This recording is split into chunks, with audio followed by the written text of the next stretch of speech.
Class, all is clear to all of you? Yes, ma'am. Okay, okay. Now move to the further topic and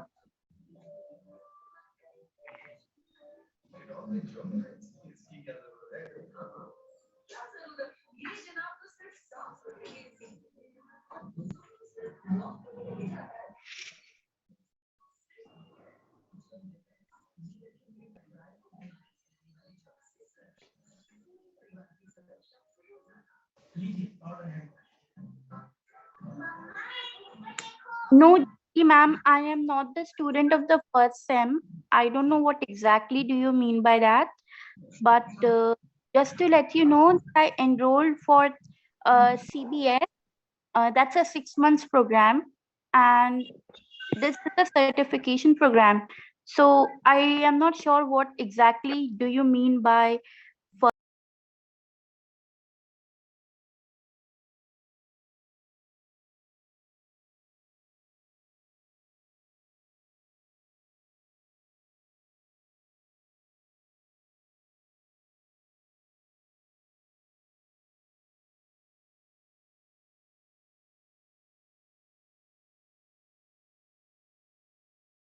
क्या बोलना नहीं है, सिर्फ लिखना है आपको.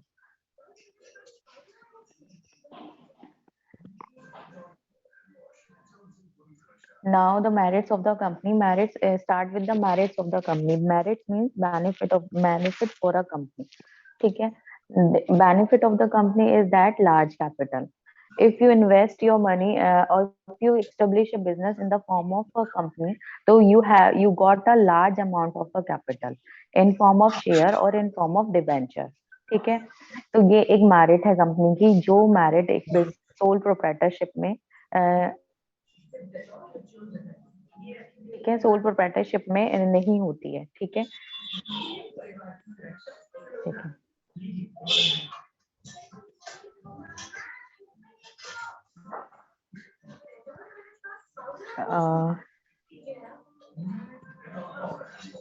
मुझे कोई क्वेरी अगर किसी की इस टॉपिक से रिगार्डिंग है, तो अभी आप ये क्लास 2 आवर्स की है, वो उस आवर्स में आप सिर्फ मुझसे मेरे टॉपिक से रिगार्डिंग क्वेरी कर सकते हैं. अदर देन क्वेरीज के लिए आप after 12 you have to call the ma'am who is attending you on that topic. I am not मैं इस टॉपिक के लिए आपको कुछ नहीं कंसर्न कर सकती. I am here for only the lecture providing.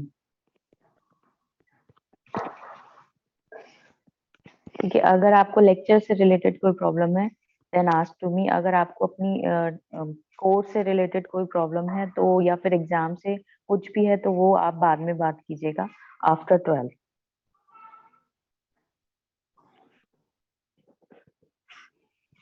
ठीक है, तो इधर हमारा टॉपिक चल रहा था business organization in which we are on a form of organization.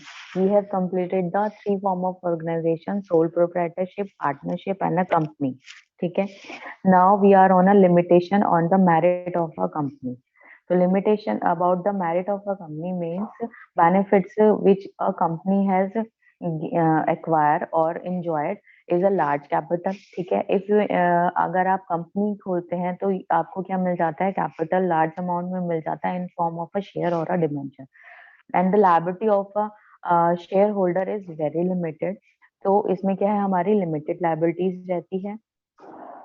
Limited liabilities. Why limited liabilities? Because of the person invest their money in form of a share.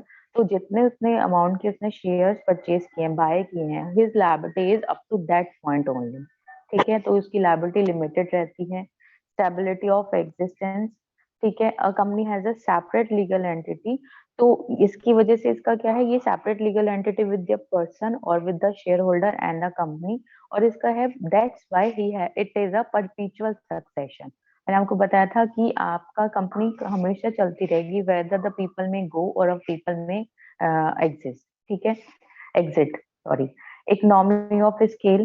ठीक है, इकोनॉमी ऑफ स्केल क्या है? इसको बहुत सारा large number of buyer, seller, production मिल जाता है, तो इकोनॉमी ऑफ स्केल हो जाता है. Scope of expansion. Scope of expansion is more than that the sole proprietorship or a partnership. ठीक है, पब्लिक कॉन्फिडेंस, बिकॉज इसके जो अकाउंट्स होते हैं एवरी ईयर पब्लिश्ड होते हैं, तो पब्लिक को कॉन्फिडेंस रहता है. Transferability of share in public company, you can transfer your share to any other person. ठीक है, प्रोफेशनल मैनेजमेंट मिल जाता है आपको, टैक्स बेनिफिट मिलते हैं. ठीक है, रिस्क आपका लेस हो जाता है, डिफ्यूज होता है, डिवाइड हो जाता है, तो इसलिए रिस्क भी कम हो जाता है. Now, limitation. If we talk about the limitation of a company, so limitation is that difficulty in formation. Yeah, but obvious it is very difficult to form a company because there is so much legal formalities. आपको बहुत सारी legal formalities करनी पड़ेंगी, ठीक है, incorporation के लिए इसकी, तो थोड़ा सा difficult होता है as compared to sole proprietorship and a partnership. Lack of secrecy होता है, delay in decision making, sometime various of the board of director बहुत सारे होते हैं, शेयर होल्डर बहुत सारे होते हैं, तो उनके बीच में conflict भी हो जाता है, that's why decision में delay हो सकता है. ठीक है, minority interest, अगर आपका there is a two committee in a society, likewise one is your shareholder and another one is your management, तो दो लोगों की वजह से, दो लोग मीन्स दो एक दो टीम की वजह से यहाँ पर जो माइनर में रहती है टीम, निग्लेक्ट किया जाता है, तो एक ये ड्रॉबैक होता है. Excuse me. एक ही हमारा ड्रॉबैक होता है कंपनी में. Lack of personal interest, more government restriction है, फ्रॉडलेंट मैनेजमेंट है, ये सब मैंने लास्ट आपको क्लास में करा दिया था. Now come to the next point, that is a cooperative form of organization. What is that cooperative form of organization?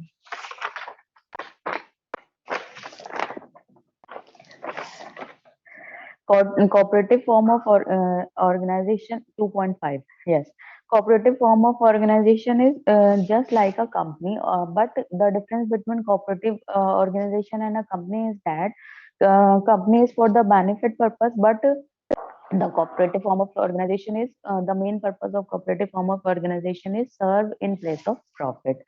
ठीक है, mutual help in place of competition, self help in place of dependence, moral solid moral support is more than the ethical business practice. ठीक है, तो ये है cooperative.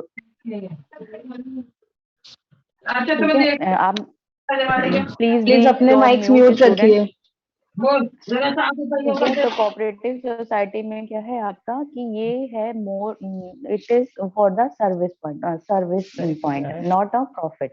Mutual help के लिए है, डिपेंडेंट बनने के लिए है, सोसाइटी को सर्व करने के लिए. Please be on a mute. ठीक है, तो ये है आपकी, इसको भी आपको फॉर्म करने के लिए आपको कोऑपरेटिव सेक्शन एक्ट 1912 सेक्शन 4 के अंदर अपने आप को रजिस्टर्ड कराना पड़ता है. And the minimum number of member is 10 in the cooperative society and there is no limit for a maximum number of members. तो बेसिकली ये क्या है, क्यों अलग है ये कंपनी से? कंपनी का मोटिव क्या है? अर्न करना, सर्व करना. सर्व करके अर्न करने का main motive is earning, main motive is profit. इसका मेन मोटिव क्या है? सर्विस प्रोवाइड करना. ठीक है, तो इसके फीचर से हमें पता चल जाएगा कि क्या इसके फीचर्स हैं. वॉलेंट्री एसोसिएशन है, मीन्स क्या है इसमें, जो the people who join this वो अपनी इच्छा से इसको ज्वाइन करते हैं. ठीक है, किसी के उसके लिए इंटरेस्ट के लिए नहीं, अपने सेल्फ इंटरेस्ट के लिए नहीं करते, बल्कि सर्विस प्रोवाइड करने के लिए करते हैं, सर्व करने के लिए to the society. And there is no restriction about the caste, religious, sex and color on that or on joining of that association. ठीक है, ऑटोनॉमी एंड स्टेबिलिटी है. ठीक है, डेमोक्रेटिक मैनेजमेंट है. कैपिटल जो है, वो जो मेंबर्स है वो भी कैपिटल आते हैं, but most of the capital is acquired by the government और द आपकी, चाहे वो स्टेट गवर्नमेंट है, चाहे वो आपका सेंट्रल गवर्नमेंट है, वो आपको कैपिटल प्रोवाइड करती है. मोस्टली इस पे गवर्नमेंट कंट्रोल ज्यादा होता है. ठीक है, service motive is the main motive of this, profit earning motive इसका नहीं है। लिमिटेड रिटर्न ऑन कैपिटल इसके, क्योंकि ये क्या है, सर्विस के लिए लोग कॉपरेट हुए, इकट्ठा हुए, तो दैट्स वाई जो इसका जो प्रॉफिट है वो ऐसे नहीं होता कि वो डिस्ट्रीब्यूट होता है, लेकिन स्टिल अगर वहाँ प्रॉफिट होता है तो वो लिमिटेड प्रॉफिट होता है और लिमिटेड लेवल तक के डिस्ट्रीब्यूट होता है। अगर एक्सेसिव फिर भी हो जाता है तो वो बोनस के फॉर्म में उसको डिस्ट्रीब्यूट कर दिया जाता है, not in the form of profit. ठीक है, तो डिस्ट्रीब्यूशन सरप्लस अगर है तो वो के फॉर्म में क्लासिफिकेशन ऑफ कोऑपरेटिव्स। ठीक है, कोऑपरेटिव्स को हम क्यों बनाते हैं? Consumer cooperative, consumer cooperative is for the benefit of the consumer. ठीक है, कि so that they can buy their regular और daily basis household goods at a reasonable price, at a reasonable price and at a reasonable, उसमें कोई वो ना हो, धोखाबाजी ना की जाए, इसके लिए वो क्या करते हैं कोऑपरेटिव, ये consumer cooperative, they buy bulk from the wholesaler और उसको उनको अपनी कोऑपरेटिव सोसाइटी के मेंबर्स को उनको डिस्ट्रीब्यूट करते हैं। क्या है, हमें कोऑपरेटिव, अगर हमें कंज्यूमर कोऑपरेटिव का पार्ट बनना चाहते हैं तो हमें उसके मेंबर्स होना जरूरी है, तो वो बेनिफिट अपने मेंबर्स को देते हैं, और समटाइम ऐसा भी होता है कि वो नॉन मेंबर्स को भी वो बेनिफिट्स प्रोवाइड करते हैं। से इन द प्रोड्यूसर कोऑपरेटिव होते हैं, प्रोड्यूसर, कुछ प्रोड्यूसर मिले और उन्होंने क्या किया, प्रोड्यूसर से सामान खरीदा सो दैट वो कंज्यूमर तक उसको पहुंचा सके या फिर इंडस्ट्री से सामान खरीदा सो दैट वो अपने बिजनेस में उसको डिस्ट्रीब्यूट कर सके, तो ये प्रोड्यूसर कोऑपरेटिव होता है। मार्केटिंग कोऑपरेटिव क्या है? इसी तरह से मार्केटिंग कोऑपरेटिव एसोसिएशंस होती है, सोसाइटीज होती हैं कि मार्केटिंग के रिलेटेड कोई इश्यूज आते हैं तो वो वहां पे जाके सॉर्ट आउट करते हैं। हाउसिंग कोऑपरेटिव, आप सब एक एरिया में रहते हैं, फ्लैट्स में है या फिर एक एरिया में, तो हाउसिंग कोऑपरेटिव से आप बहुत ज्यादा अवेयर होंगे। ठीक है, हाउसिंग कोऑपरेटिव का क्या है कि इन्होंने क्या है, एक लैंड खरीद, इनका मेन मोटिव क्या होता है, लैंड खरीद लेना है, उसके ऊपर लेआउट करना है, फिर उस पे कंस्ट्रक्शन करके फ्लैट के फॉर्म में या फिर हाउस के फॉर्म में, और उसको डिस्ट्रीब्यूट कर देते हैं अमंग पीपल। ठीक है, और फिर उसको पूरे को वो मैनेज करते हैं ऑल द टाइम। ठीक है, आपने एक लैंड खरीदी, उस पे आपने फ्लैट्स बना दिए। ठीक है, अब वो फ्लैट्स आपने सब लोगों को डिस्ट्रीब्यूट कर दिए, डिस्ट्रीब्यूट मीन्स जिन्होंने भी बाय किए हैं। और फिर अब वो हाउसिंग कोऑपरेटिव का क्या है कि वो जो लोग एक पर्टिकुलर एरिया में रह रहे हैं उनका सारा ध्यान रखना। ठीक है, उनके सारी प्रॉब्लम्स को सॉर्ट आउट करना, उनसे फंड्स इकट्ठा करना, फिर उनको सर्विसेज प्रोवाइड करना। ठीक है, इस तरह से रहता है। आपने अपनी सोसाइटी में भी देखा होगा कि आपकी जो हाउसिंग कोऑपरेटिव सोसाइटी वो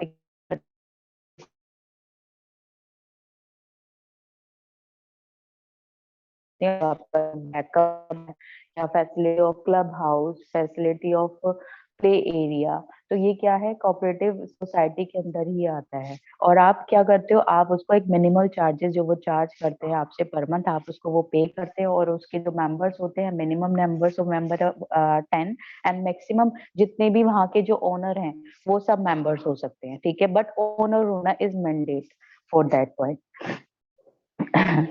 इसी तरह से फार्मिंग कोऑपरेटिव को ठीक है, उनको सीड प्रोवाइड कराने के लिए या उनकी कोई भी प्रॉब्लम्स हो उसको सॉर्ट आउट करने के लिए, तो ये farming cooperative society, farming cooperative होती हैं। तो basically cooperatives are for the service of the people, for the service to the people, for the mutual help, for the self help। ठीक है, तो ये हमारी कोऑपरेटिव सोसाइटी होती है, कोऑपरेटिव्स होती हैं, सॉरी। मैरिट्स क्या है इसकी? मैरिट्स है इजी फॉर्म है, ये लिमिटेड लायबिलिटी है, सोशल सर्विस है, ये प्रॉफिट अर्निंग मोटिव नहीं है, ये सोशल सर्विस है, इनकी लायबिलिटी लिमिटेड होती है, लिमिटेड क्योंकि बिकॉज देयर जो अमाउंट ऑफ द अमाउंट जो इन्होंने इन्वेस्ट किया है as a for as a member, तो इनकी जो रिस्पॉन्सिबिलिटी है वो एज अ मेंबर सर्व करने की है। अगर कोई लॉस वॉस होता है तो वो लॉस बियर करने की रिस्पॉन्सिबिलिटी नहीं है। ठीक है, उनके लिए उसको क्या कि गवर्नमेंट से हेल्प लेनी पड़ती है। अगर कोई भी लॉस में चल रहा है तो उन्हें वहां से लोन मिल जाता है, प्रोवाइड हो जाता है। ठीक है, ओपन मेंबरशिप होती है इनकी, एनीबडी कैन गेम। ठीक है, जो भी कोई भी पर्सन, इसके लिए कोई मैंने आपको पहले बताया, कोई बाउंडेशन नहीं है कास्ट की, रेडियस की, कलर की या किसी भी चीज की restriction नहीं है। आई और at cheaper rate, main motive क्या रहता है, जो ये मेंबर्स हैं इनको अपने मेंबर्स को जो सर्विस है वो बेस्ट रेट में, चीपर रेट में प्रोवाइड कर सकें। ठीक है, लिमिटेशन है लैक ऑफ बिजनेस एक्यूमेन, ठीक है, absence of mutual interest, lack of interest, lack of coordination, corruption, lack of accuracy, insufficient motivation, because of ये सब है क्या ये मतलब म्यूचुअल इंटरेस्ट इनकम है, क्योंकि इनको पर्सनल बैंक तो होता नहीं है, तो समटाइम इट हैपेंस उनके लेजीनेस आ जाती है बिकॉज प्रॉफिट हो नहीं रहा है, और आपका अकॉर्डिंग बिकॉज ट्रिपल से बहुत सारे मेंबर्स होते हैं, तो बहुत डोनेशन वहाँ पे प्रॉब्लम आ जाती है sometimes, क्योंकि पीपल होते हैं तो corruption lack of accuracy of members points ज्यादा, तो जिस वजह से हमारी एक्यूरेसी भी होने का डर रहता है। इनसफिशिएंट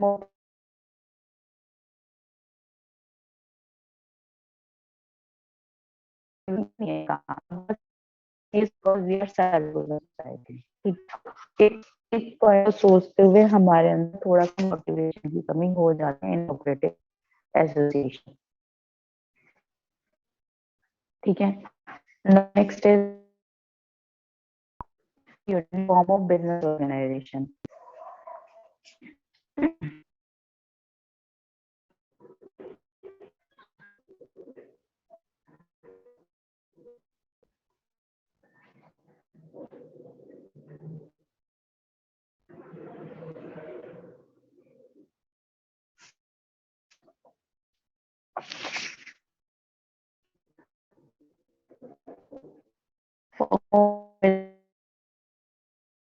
ऑर्गेनाइजेशन, ठीक है, कैसे मैम आवाज क्लियर नहीं आ रही, मैम आवाज क्लियर नहीं आ रही। मैम आपकी आवाज बहुत ज्यादा ब्रेक हो रही है। मैम आपकी आवाज ब्रेक हो रही है। मैम आवाज फंस रही है। बेटा एक एक करके बोलो, मैं बोलूं। मैम आपकी वॉइस ना बीच में ब्रेक हो रही है, so it's not clear.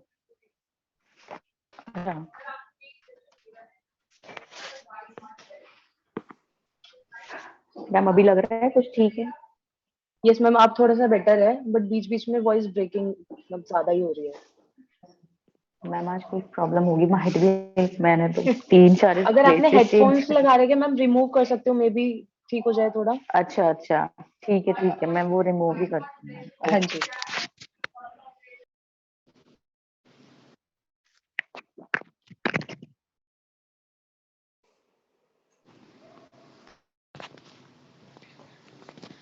Now, ma'am, it's clear, ma'am. Yes ma'am. And बाकी जिनके हैंड रेज है, किसी की क्वेरी है या ऐसे ही रेज कर रखे हैंड? मैम वो साहिब अजीत सिंह। वॉइस के रिकॉर्डिंग अगर आपको वॉइस के रिगार्डिंग दोबारा आए तो आप कोई एक पर्सन अनम्यूट करके मुझे बोल देना, ठीक है? और अगर किसी की कोई क्वेरी हो तो आप अपने क्वेश्चन टाइप करते रहे on the spot he. Ma'am तो एक्चुअली मैं मैंने टाइप चैट तो ना सबको म्यूट कर रखा है, क्योंकि ये अननेसेसरी चैट्स करते हैं और फिर बीच में अनम्यूट करते हैं। ओके ठीक है मैम। ये हैंड रेज तो करेंगे ना, तो मैं अनम्यूट कर सकती हूँ इन्हें। तो कभी भी ओके कोई मैम। क्वेरी हो तो ये हैंड रेज करेंगे, मैं यहाँ से अनम्यूट कर दूंगी। हाँ ठीक है मैम।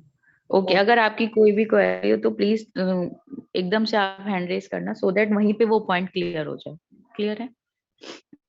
तो अभी जो होलसम हमने अभी तक जो किया है वो हमने किया है कि व्हाट इज द बिजनेस। ठीक है, हमने स्टार्ट किया था कि एक्टिविटी से now we are on a third unit. अब हमने क्या किया कि हमें ये पता चल गया कि we have a various type of business forms, sole proprietor, partnership, company and a cooperative. Now अगर हमारा डिसाइड हो गया है कि कि हम किस टाइप की कंपनी में या फिर किस टाइप के बिजनेस को हम कर सकते हैं, ये हम कैसे डिसाइड करते हैं? It's upon the some points, वो पॉइंट्स मैं अब आपको डिस्कस करने जा रही हूँ। कि अभी हम इस चीज से गो थ्रू हो गए हैं कि if we want to be a business तो हम कितने टाइप्स का बिजनेस कर सकते हैं, ठीक है। लेकिन which type of business is beneficial for us, now that is that point, ठीक है, दैट इज द टॉपिक। तो requirement of an ideal form of business organisation, मैंने आपको बताया था ऑर्गेनाइजेशन क्या है। ऑर्गेनाइजेशन क्या है, एक पॉइंट पे ही हमें सब चीजें इकट्ठा करना। लाइकवाइज हमने अपना जो भी मशीन्स, मटेरियल, कैपिटल, एनर्जी, आपके एम्प्लॉयज, आपकी मैन पावर, वो हम सब एक जगह इकट्ठा करना, that is a organization. Now we want कि which organization is beneficial for us. Sole proprietorship is beneficial, partnership is good for us, company is good for us, private company is good for us, और a public company is good for us, ठीक है। तो ये decide करने के लिए कि which organization is good for us, हमें कुछ points we should keep in our mind while deciding the business, while deciding our form of business, ठीक है। तो हमारा क्या है, वो पॉइंट्स क्या है, एज ऑफ फॉर्मेशन, ठीक है। मीन्स हमारा क्या है कि हम इजीली उसे बना सकते हैं, ठीक है, इजीली हम उसको फॉर्म कर सकते हैं, ऐसा हमारा डिसीजन रहेगा, ठीक है। कि अगर हमें छोटी ऑर्गेनाइजेशन फॉर्म करनी है तो हम सोल प्रोप्राइटरशिप कर लेंगे।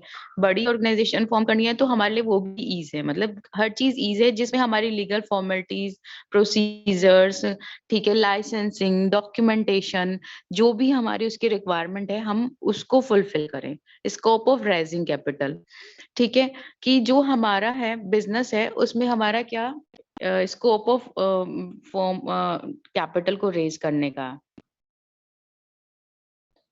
जो आप बिजनेस डिसाइड करोगे कि मैं सोल प्रोप्राइटरशिप करूं या फिर पार्टनरशिप करूं, ये किस बेसिस पे करोगे कि आपका क्या कैपिटल की रिक्वायरमेंट है। If you need a less capital तो आप इजीली सोल प्रोप्राइटरशिप की तरफ जा सकते हैं। लेकिन अगर आपको लगता है कि आपका बिजनेस ऐसा है that you need a huge amount of capital, तो आपको पीपल्स की जरूरत है, तो आप पब्लिक कंपनी की तरफ भी जा सकते हैं, ठीक है। लायबिलिटीज, ठीक है, आप लायबिलिटीज उठाने के कितने लायबल हैं, उस बेसिस पे आप अपना चूज करोगे कि which business is best for us, ठीक है। Flexibility of operation, stability and continuity, effectiveness of management. मैं ये सिर्फ पॉइंट गो थ्रू करा रही हूँ, इनमें मुझे ऐसा कुछ नहीं है कि जो आपको नहीं समझ में आए, स्टिल आपको कोई क्वेरी हो तो आप मुझसे पूछ लेना। इनएफिशिएंट ऑफ मैनेजमेंट,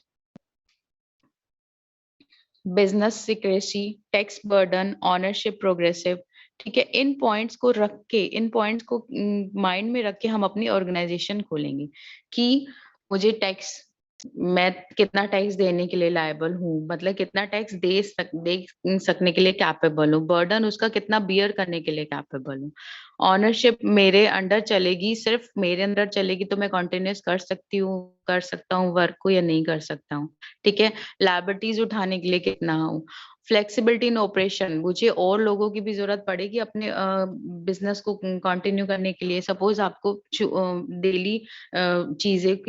डेली चीजों से रिगार्डिंग आप बिजनेस स्टार्ट करते हैं, ठीक है, कंज्यूमेबल प्रोडक्ट्स की, ठीक है, दूध, ब्रेड, दही, अंडा, तो इसके लिए आपको क्या लगता है कि मुझे शॉप खोल के काम चल जाएगा या मुझे एक शॉपिंग कॉम्प्लेक्स खोलना पड़ेगा या फिर एक छोटी सी मार्ट खोलना पड़ेगा, इस तरह का। तो वो आपका पॉइंट होगा कि आपका बिजनेस किस तरह का आप करना चाहते हो, आपकी लोकेलिटी आप किसको कवर करना चाहते हो। इन सब चीजों के बेसिस पे आप एक ऑर्गेनाइजेशन चूज करोगे कि आपके लिए कौन सी ऑर्गेनाइजेशन बेस्ट है। तो जब आप एक ऑर्गेनाइजेशन चूज करते हो तो आप अपनी लोकेलिटी, आप अपना बिजनेस कितना बड़ा आपका वाइड करना चाहते हो, आपकी कैपेबिलिटी कितनी है, आपके पास मैन पावर कितनी है, आपका टारगेट एरिया क्या है, इन सबको माइंड में रख के ही आप अपना एक बिजनेस स्टार्ट करोगे। अभी हमारा पॉइंट क्लियर हो गया कि हमारे पास कितने टाइप्स ऑफ बिजनेस है, बट हम विच type of business is suitable for us, ठीक है। This is depend on all these points. Now comparison of various form of organization, if we talk about the comparison of all that four और 5 जो हमने किए हैं, तो अगर उनके बीच में कंपैरिजन करें तो सिंपल सा कंपैरिजन है। सोल प्रोप्राइटरशिप की फॉर्मेशन की बात करें, it is a easy form of organization because of इसमें legal formalities are less as compared to partnership, private, public and cooperative। जो legal formalities public limited company में बनाने में आपको लगेंगी, वो इतनी सोल प्रोप्राइटर में नहीं लगेंगी। इसी तरह से कैपिटल रिक्वायरमेंट की बात करें, सोल प्रोप्राइटरशिप इज लेस और पार्टनरशिप इज लिमिटेड कैपिटल। अगर हम कंपनी की बात करें ना, private company required a large capital और public company it's also required a huge capital, ठीक है। And in a cooperative organization इतनी कोई कैपिटल की रिक्वायरमेंट नहीं है, मतलब ऐसी कोई सुटेबल वो नहीं है। मेंबर्स की बात करें तो यू बेटर नो कि sole proprietorship is a single ownership है, और प्राइवेट जो आपकी पार्टनरशिप है minimum 2 and maximum is 10, in a banking its maximum 20, and in a private limited company minimum number of member is 2 and the maximum number of 50, and there is no transferability of share in a private company. But in a public company minimum number of member is 7 and no maximum limit, because of you can easily transfer your share from one person to another, ठीक है। Tax liability की बात करें, no special income tax, ठीक है, in a sole proprietorship as a same, no special income tax in a partnership, but heavy tax and income is double taxed, ठीक है। तो ये प्राइवेट कंपनी में ज्यादा रहता है टैक्स का, इसी तरह से पब्लिक कंपनी में भी ज्यादा रहता है टैक्स का, ठीक है। और वाइंडिंग अप की बात करें, sole proprietorship you can easily wind up your soul proprietorship, ठीक है, क्योंकि आप अकेले पर्सन है, आप उसे आप अपने सारे डेप्ट क्लियर कीजिए और आप अपनी दुकान बंद कर दीजिए। Same in a partnership, if all partner are settled, और वो अपने आप सेटल हो गया उनका पॉइंट और वो क्लियर है, तो वो भी अपना वाइंड अप कर सकते हैं। But if a company, weather it is a private company और अ पब्लिक कंपनी और अ कोऑपरेटिव ऑर्गेनाइजेशन, अगर इन्हें वाइंड अप करना है तो इन्हें under the act he wind up करना होगा, ठीक है। क्लियर है? तो ये है हमारे कुछ points. Now criteria for the choosing of organisation. अब क्राइटेरिया क्या है आपका कि आप कौन सी ऑर्गेनाइजेशन चूज करना चाहते हैं। When we are going to choose organisation, तो हमें 2 ही पॉइंट्स पे ऑर्गेनाइजेशन को चूज करने की जरूरत पड़ती है, एंड दैट 2 पॉइंट्स आर 3.4.1 पे है मैम हम। तो वो क्राइटेरियाज हमारे क्या रहते हैं, वो क्राइटेरिया वो हमें क्यों जरूरत पड़ती है अपनी ऑर्गेनाइजेशन को चूज करने की, on the two points. One first point is that at the time of starting of the business, जब हमें अपना बिजनेस स्टार्ट करना होता है तब हमें कौन सी ऑर्गेनाइजेशन चूज करें इसका डिसीजन लेने की जरूरत पड़ती है। And second, at the time of expansion, if we want to expand our business, तब भी हम सोचते हैं कि is it okay with the sole proprietorship और expanded in a partnership or expanded in a public company or expanded in a private company, ठीक है। तब हमें ऐसे डिसीजन लेने की जरूरत पड़ती है कि हम कौन सी फॉर्म ऑफ ऑर्गेनाइजेशन चूज करें।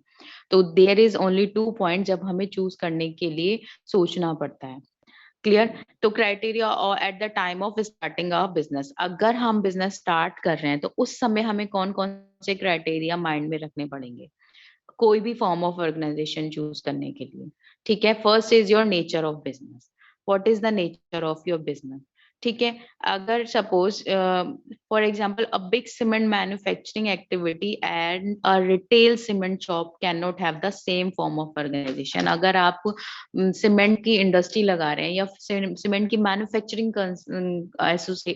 बॉडी खोल रहे हैं, तो आप क्या करोगे, आपको उसके लिए आप सोल प्रोप्राइटरशिप को तो नहीं एक्वायर कर सकते ना, because it is a huge task, ठीक है, एक बड़ा एडवेंचर है। तो you need a people in form of a shareholder, in form of who people take a liability, in form of a managerial skill।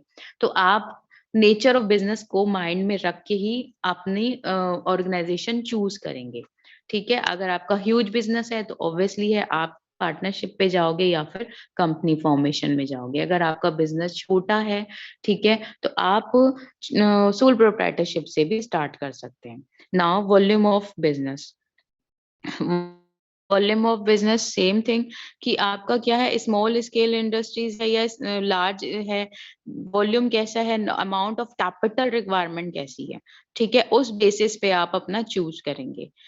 Area of operation, what is the area of operation,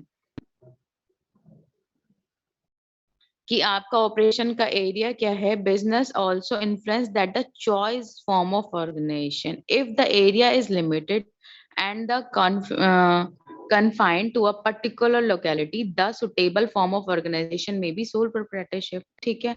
In case of area is widespread, the suitable form of may be a joint stock company. ठीक है. Means area of operation आपका काम कैसा है. ठीक है. अगर आप डेली यूजेबल चीजों में डील कर रहे हैं, मीन्स आप एक हाउस होल्ड डेली बेसिस की चीजों के लिए, दूध, ब्रेड, दही, ये सब के लिए डील करना चाह रहे हैं, तो आप क्या करोगे, एक छोटी शॉप खोलना ही पसंद करोगे ना. ठीक है. लेकिन अगर आप कोई इलेक्ट्रॉनिक अप्लायंसेस में खोलना चाह रहे हैं, ठीक है, तो आप बड़ी शॉप वो करोगे, तो उसके लिए आपको ह्यूज अमाउंट चाहिए होगा. अगर आपको ह्यूज अमाउंट खुद से इन्वेस्ट करने के लिए कैपेबल है, तो आप सोल प्रोप्राइटरशिप में भी जा सकते हैं. Otherwise you have to opt partnership. ठीक है. ये किस चीज पे बेसिस करेगा, आपके नेचर ऑफ बिजनेस पे, वॉल्यूम ऑफ बिजनेस पे, एरिया ऑफ बिजनेस पर, desire for control. If people want to desire a whole control on his business, तो वो क्या करेगा, वो सोल प्रोप्राइटर चूज करेगा, क्योंकि वो किसी के अंडर काम नहीं कर सकता, किसी के साथ काम नहीं कर सकता. तो उसका डिजायर क्या है कि वो स्वयं उस पर पूरा कंट्रोल करे. ठीक है. सेल्फ कंट्रोल हो उसका. कैपिटल रिक्वायरमेंट सेम, कोई जितनी आपको कैपिटल की रिक्वायरमेंट है, अगर आपको ज्यादा कैपिटल की रिक्वायरमेंट है तो ऑब्वियसली आपको पार्टनर लाना पड़ेगा. अगर आपको उससे भी ज्यादा कैपिटल की रिक्वायरमेंट है, तो might be you have to opt a private company. ठीक है. Public company, sorry. ठीक है. Extent of risk and liability, अगर आप ज्यादा बड़ी कंपनी, जितना ज्यादा मेंबर्स आप यूज करते हैं, आपकी रिस्क और लायबिलिटी उतनी ही डिवाइड हो जाएगी. तो इट्स अप टू यू, आप कितना रिस्क टेकर हैं और कितनी लायबिलिटी आप उठाने के कैपेबल हैं.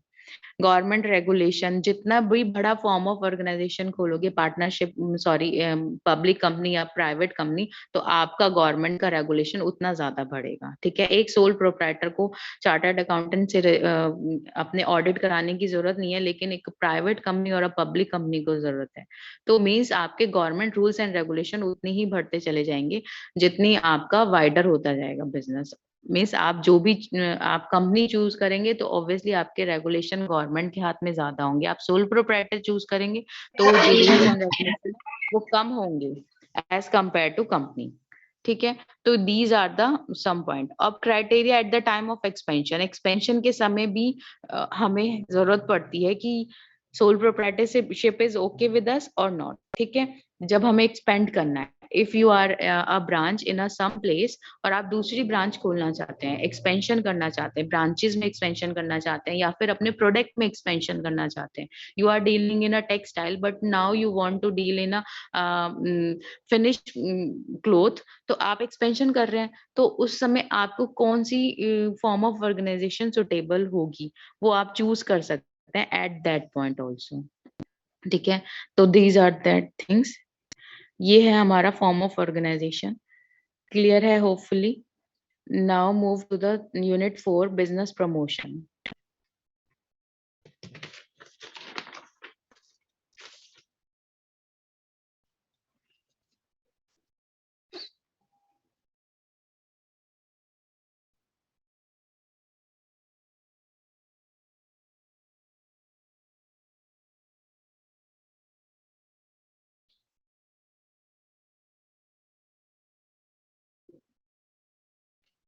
Ma'am there is a query, आप हैंड रेज है, आप उसको अनम्यूट कर देंगे.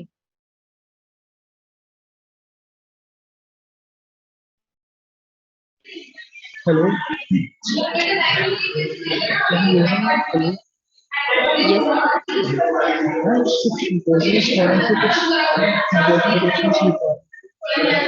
बट आपके यहाँ से इतना शोर आ रहा है कि आपकी वॉइस नहीं आ रही. इस समय मैं क्लास में हूँ. मैं लिख सकता हूँ, अगर चैट्स में मिलेगा चैट्स में लिखूँ. आप चैट में लिख सकते हो. रुको, मैं आपको अलाउ करती हूँ.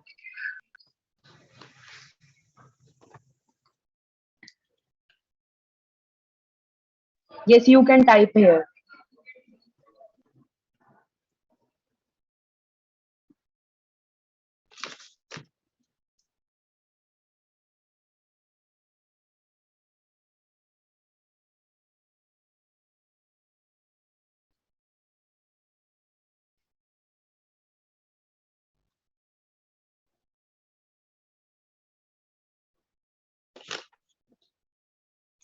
Ma'am, he said please explain ठीक the term ठीक है मैम. liability. ओके.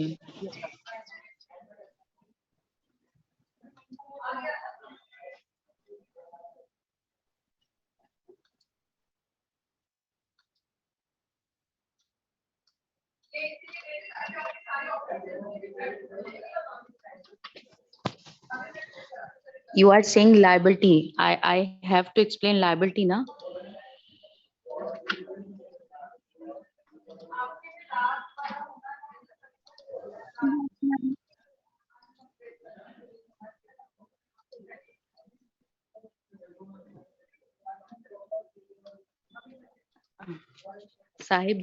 साहिब अजीब सिंह, आप सिर्फ लायबिलिटी पूछ रहे हैं ना, टर्म तो आपने वो लायबिलिटी के लिए लगाया ना।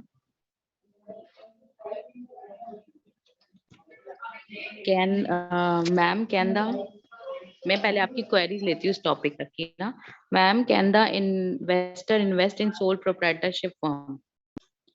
ठीक है, देखो सोल प्रोप्राइटरशिप फर्म में अगर एक सोल प्रोप्राइटर है, मीन्स उसने अपनी शॉप खोली हुई है और वो कैपिटल लगा के बैठा हुआ है, तो वो स्वयं ही इन्वेस्टर है, खुद ही इन्वेस्टर है, खुद ही ओनर है, ठीक है, खुद ही मैनेजर है, खुद ही रिस्क टेकर है। Everything is the only one person, that is a sole proprietorship, ठीक है। लेकिन if that sole proprietor person want to be a loan from a private person, तो he can take a loan from other private person, ठीक है।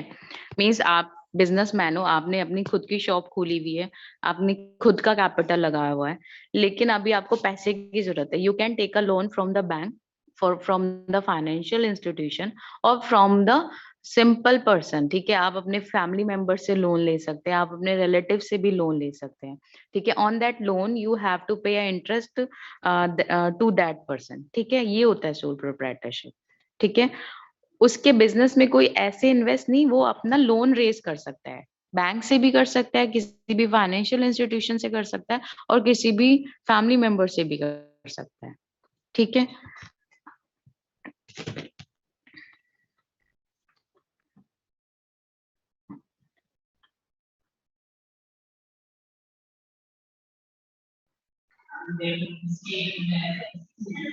Soul trade organisation तो मैं कल कर चुकी हूँ ना एक्सप्लेन।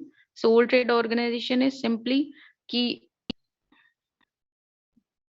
इक्विटी हमारा नेक्स्ट यूनिट में आएगा, ठीक है। सोल ट्रेड ऑर्गेनाइजेशन क्या है? जब सिंगल पर्सन है, ठीक है, single person is the capital share holder, single person is the manager, single person has a risk taker, तो वो हमारा सोल प्रोप्राइटर होता है, ठीक है। जो आपके आसपास की दुकानें आपने देखी होंगी वो मोस्टली सोल प्रोप्राइटरशिप होती है, ठीक है।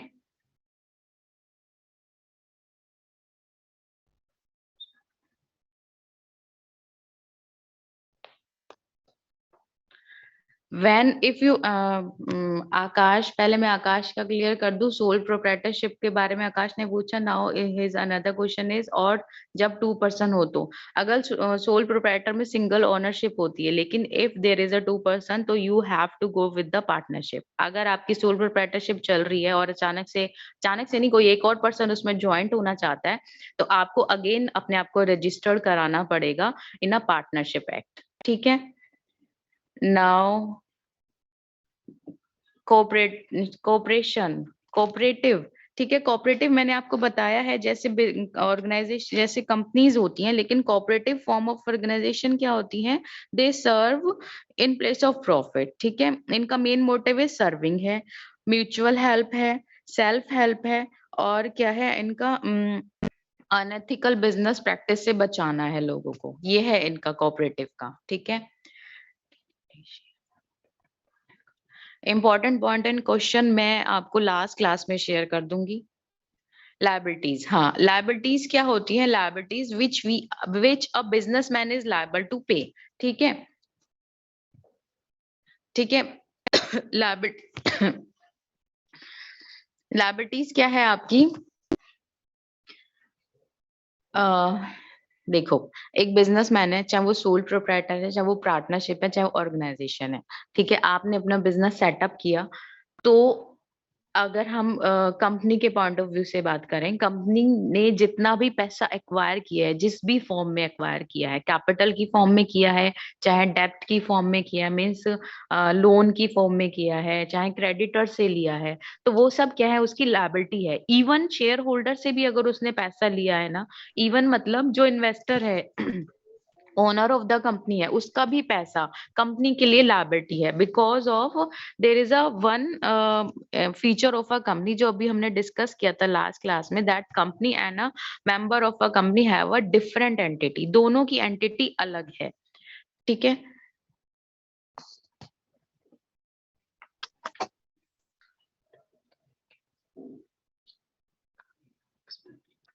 ठीक है।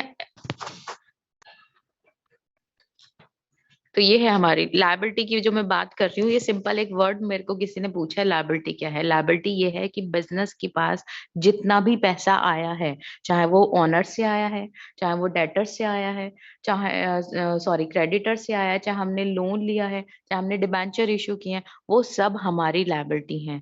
हमें उनको, शेयर होल्डर को हमें डिविडेंड पे करना पड़ेगा, लेकिन डिविडेंड पे करना मैंडेट नहीं है। लेकिन in other than share holder जो भी हमने पैसा लिया है उसको हमें इंटरेस्ट पे करना पड़ेगा। और eight the time of winding up हमें अपने सारी लायबिलिटीज को पहले उतारना पड़ेगा, तभी हम वाइंड अप कर सकते हैं। और लायबिलिटी में जो हमारे शेयर होल्डर्स आते हैं उनका लास्ट नंबर होता है। अगर हमारे पास पैसा नहीं बचा तो हम अपने शेयर होल्डर को पैसा नहीं भी देंगे तो भी कोई प्रॉब्लम नहीं है, क्योंकि शेयर होल्डर्स की एक लिमिटेड लायबिलिटीज होती है। वो उस लायबिलिटीज को उस लायबिलिटी से आगे उसकी लायबिलिटी नहीं है। लेकिन अगर वो लायबिलिटी वाइंड अप करते समय उसके पर्सनल उस लायबिलिटी को पे भी करना पड़ रहा है ना, तो वो कर सकता है। तो this is the liability. Liability एक ऑनर के पॉइंट ऑफ व्यू से भी अलग पॉइंट है, लायबिलिटी एक बिजनेस के पॉइंट ऑफ व्यू से भी अलग पॉइंट है। ठीक है,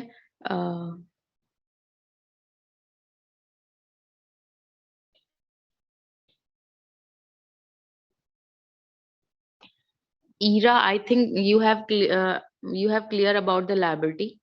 ठीक है, आपको लायबिलिटी क्लियर हो गया होगा। यस मैम, हो गया। ठीक है,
हाँ, नाउ सॉरी फॉर डिले। एक मिनट मैं आपको दोबारा ऐसे लेती हूँ।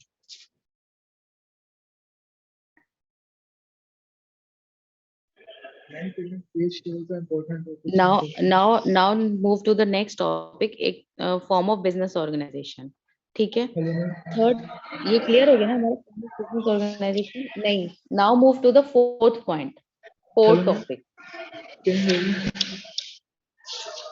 Hello. Now come to the Hello. entrepreneurship. Now, yes, I am going to explain the entrepreneurship. Please share some important topics and questions.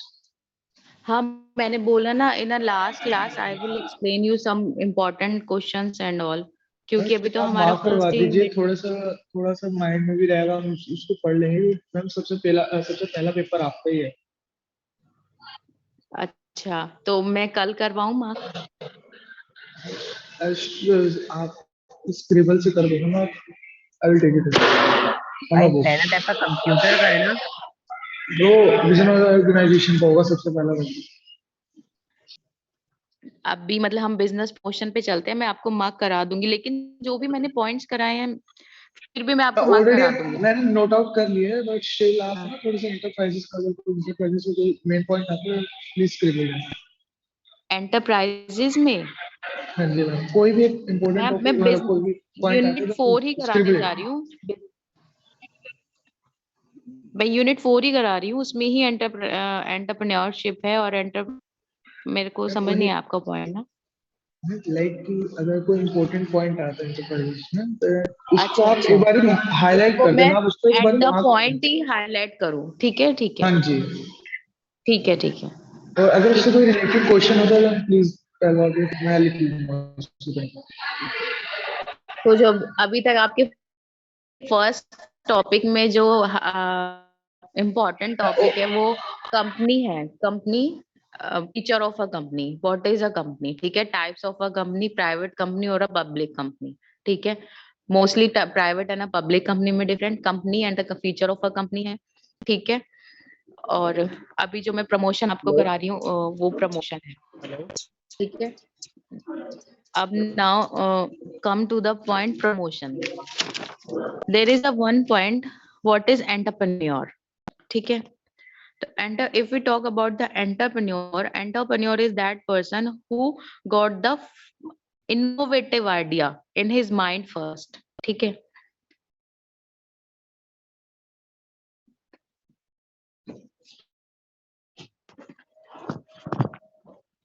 तो वो हमारा एंटरप्रेन्योर होता है कि मतलब आप अपने एनवायरनमेंट में भी देखते हैं कि कुछ ना कुछ, कोई ना, हर कोई पर्सन कोई ना कोई बिजनेस कर रहा है, कुछ भी न्यू आइडिया लेकर आ रहा है, ठीक है। जो भी, जिस भी माइंड में सबसे पहले वो न्यू आइडिया आता है, दैट इज अ एंटरप्रेन्योर। अगर आप कोई बिजनेस देखने के बाद आप you are doing same business, तो you are not comes under the category of entrepreneur. But entrepreneur की कैटेगरी में the person who has the first person who innovate that idea, ठीक है, whose brain find out that idea, ठीक है। every business is the brain child of someone, that someone is called a entrepreneur. Who can entrepreneur? Now we are going to study in this chapter who an entrepreneur, characteristic of an entrepreneur, function, page number, we are on a unit 4 page number 44, नहीं, page number 49, 49 और 50, ठीक है। Who is an entrepreneur, characteristic of entrepreneur, function of entrepreneur, role of entrepreneur as business promotion, different between entrepreneur and promoter. Is there any difference between entrepreneur and promoters? ये हम इसमें देखेंगे, various type of promoters. Now entrepreneur क्या है? Who is a risk taker, ठीक है। Every entrepreneur is a risk taker. अभी अगर एंटरप्रेन्योर की बात करूं तो देयर इज अ वन, बहुत सारी आ गई अब तो। नॉर्मली आप लोगों ने जो अभी देखा है, जैसे सिनेरियो चेंज हो रहा है, तो एक है सैनो केयर हेल्थ करके एक एसोसिएशन है, ठीक है, अंतरा हेल्थ करके, Antara health, sorry, Sano care health, इसके नाम से ही इसका मीनिंग डिफाइंड हो रहा है, सैनो केयर हेल्थ। इसके नाम में ही डिफाइन है कि सैनो केयर जो सीनियर सिटीजन की केयर करता है, ठीक है। ये मैं आपको सिर्फ एक एंटरप्रेन्योर का एग्जांपल दे रही हूँ कि एंटरप्रेन्योर क्या होता है, ठीक है। ये सैनो केयर हेल्थ जो है ये क्या करती है, they support service citizen in all aspect whose children are out of it or children don't support their parents, ठीक है। एक पर्सन के माइंड में ये एक आइडिया आया कि इतने सारे senior citizens are there in India कि जिनके बच्चे बाहर रहते हैं और they can't support their parents in any way, ठीक है।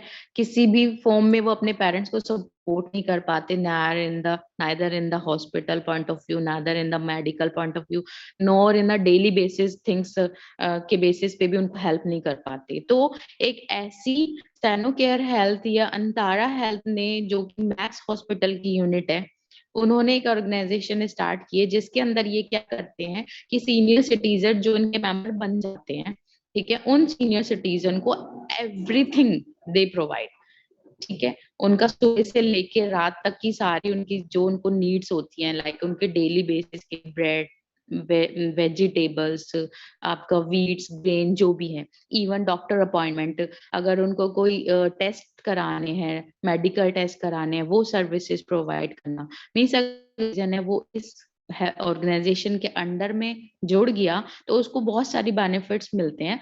हाँ, वो उसके बदले में कुछ करते हैं। ठीक है, तो ये क्या है, एक एंटरप्रेन्योर ही तो है जिसके माइंड में एक आइडिया आया, इनोवेटिव आइडिया आया कि हाँ इतने सारे लोग हैं जो यहाँ पर इंडिया में रहते हैं अपने बच्चों के बिना, और जिनको बहुत सारी चीजों की जरूरत पड़ती होगी सुबह से लेके शाम तक। इवन उनकी मेड आती है तो भी वो फोन करके उसको बोल सकते हैं हमारी मेड नहीं आई है तो हमें मेड प्रोवाइड करें। तो इतनी सारी चीजें वो एक सीनियर सिटीजन को प्रोवाइड ह्यूज अमाउंट में उनसे चार्ज कर रहा है। ठीक है, तो ये एक एंटरप्रेन्योर है कि उसके माइंड में ऐसा एक आइडिया है जो एक इनोवेटिव आइडिया है। ठीक है, और जो इनोवेटिव नहीं है, जो मार्केट में ऑलरेडी है, वो आइडिया से आप बिजनेस कर रहे हो तो you are a businessman only. ठीक है, लाइकवाइज अभी बहुत सारी चीजें आ चुकी हैं, जोमेटो आ चुका है और भी स्विगी आ चुकी है। आपने हेल्थ केयर में भी बहुत सारी देखी है, नेट मेड्स देखी है, फार्म इजी देखी है, पोलो देखा है, मेडीबडी देखा है। दीज आर द एग्जांपल्स जो रिसेंटली एग्जांपल है। ठीक, वैसे एग्जांपल तो बहुत सारे हैं, but recently example you have. तो ये मेरा मोटिव है आपको बताने का। तो एंटरप्रेन्योर ये होता है जो एक एनवायरनमेंट में से प्रॉब्लम्स को देखने के बाद उसके पास प्रॉब्लम से भागने का ऑप्शन नहीं होता, उसके पास होता है कि ये अगर प्रॉब्लम आई है तो इट मीन्स इसके साथ हमारे पास बहुत सारी अपॉर्चुनिटी भी आई है। अगर इंडिया में प्रॉब्लम आई है कि बहुत सारे लोग अकेले हो गए हैं, सीनियर सिटीजन अकेले हो गए हैं क्योंकि उनके बच्चे चले गए हैं छोड़ के, तो ठीक है उस अपॉर्चुनिटी से कर दिया। ठीक है, तो ये है हमारा। होपफुली आपको एंटरप्रेन्योर का मीनिंग क्लियर हो गया होगा। इसी बेसिस पे हम इसके कैरेक्टरिस्टिक करते हैं। क्या है इसके, इंडिपेंडेंट होता है ये, ऑब्वियसली वो इंडिपेंडेंट है, उसकी वो अलग से सोचता है, इंडिपेंडेंट हैबिट है, हार्ड वर्कर है वो।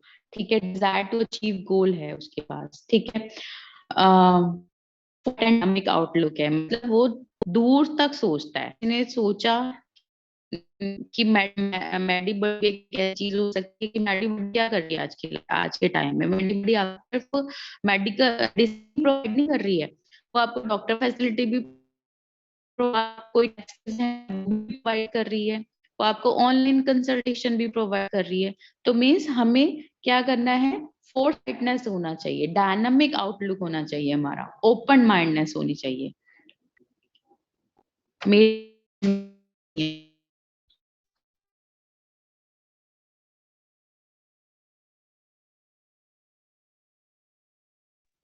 हेलो मैम, आपकी वॉइस ब्रेक हो रही है अगेन। अच्छा,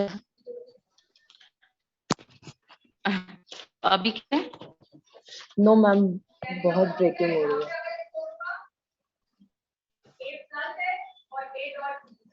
अभी ठीक है? Hello, not audible ma'am. अभी क्या नहीं है? No ma'am, voice is very breaking.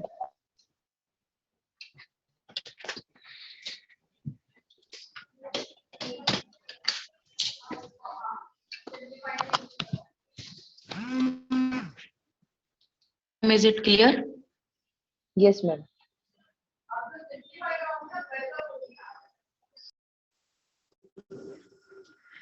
ठीक है, अभी आपको मेरा जो टॉपिक मैंने किया है वो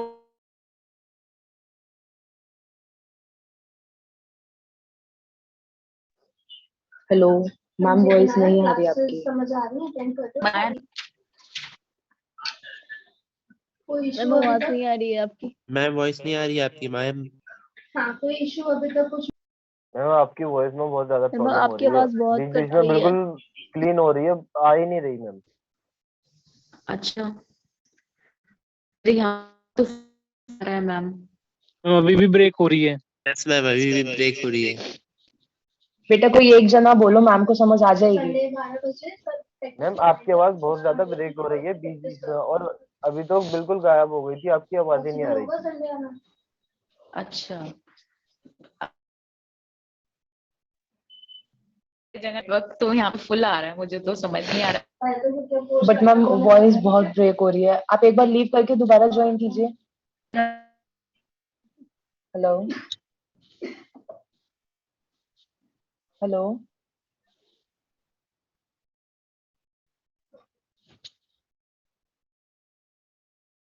हेलो मैम, आवाज तो आई नहीं है किसी की। हेलो, हाँ जी बोलिए। मैम आपको वाईफाई कनेक्ट करना चाहिए। आई थिंक टेक्निकल इशू हो सकता है, एक बार मैम दोबारा मैम ज्वाइन अब कर क्लियर आ लेंगे। रही है, अब क्लियर आ रही है। बेटा शायद मेरी कंटिन्यू क्लियर है कर। ना, बट हाँ, सेकेंडरी की नहीं है क्लियर आपको। अच्छा ओके। यस, वेट कर लीजिए। हेलो मैम, आपको वॉइस आ रही है?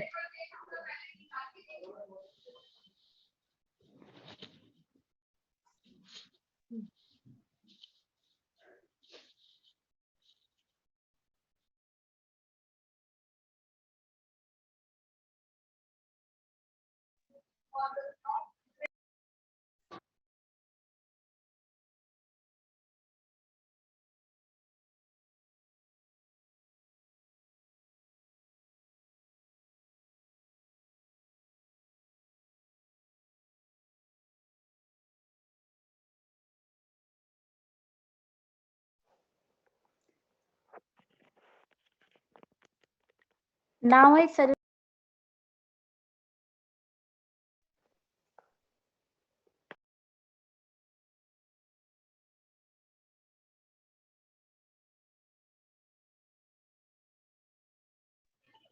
वेट कीजिए 2 to 3 minutes, ma'am joining again. Okay,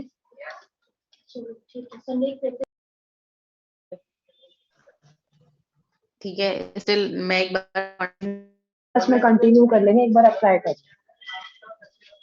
yes ma'am, कि मैं तो सारी डायरेक्शन भी चेंज कर ली और वहीं से ले रही हूँ क्लास जहाँ लास्ट टाइम ली थी।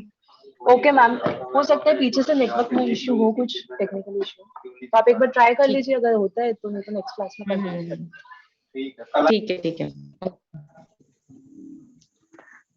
तो now we are on a entrepreneur, ठीक है। Now move to the features of the entrepreneur, ठीक है। Functions of a entrepreneur. Ma'am entrepreneur एक बार ओवरऑल समझाओगे? एक सेकंड के लिए ओवरऑल समझाओगे एंटरप्रेन्योरशिप? हाँ, मैंने अभी आपको बताया ना कि a person who is a risk taker, a person who has a innovative of a new idea, ठीक है। मैंने आपको एग्जांपल आइडिया मैम ब्रेक होनी शुरू हो गई आपकी आवाज आवाज जा रही है इजी का, या फिर सैनो केयर हेल्थ का। अभी आपको वो क्लियर हुआ था, सैनो केयर हेल्थ और अंतारा हेल्थ, ये क्लियर हुआ था आपका? Yes ma'am.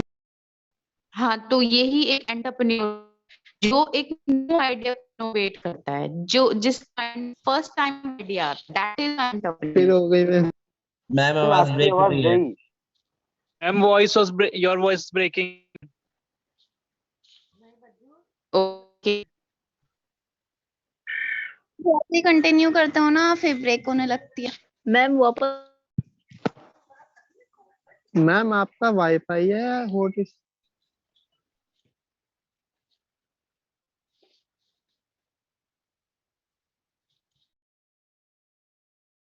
Ma'am I think वो स्क्रीन रिकॉर्डिंग की वजह से आ रही है।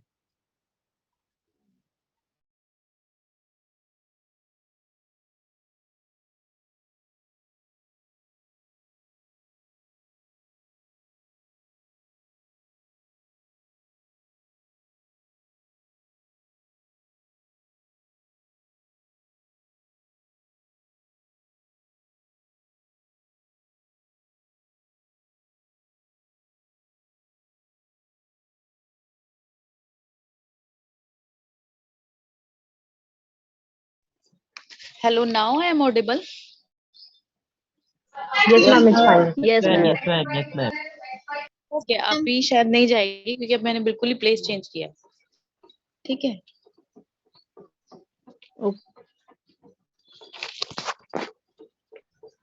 तो अभी हमारा entrepreneur is clear to all of you ना? मैं आपको समझ में आ गया ना एंटरप्रेन्योर? हाँ जी मैम, ओके मैम।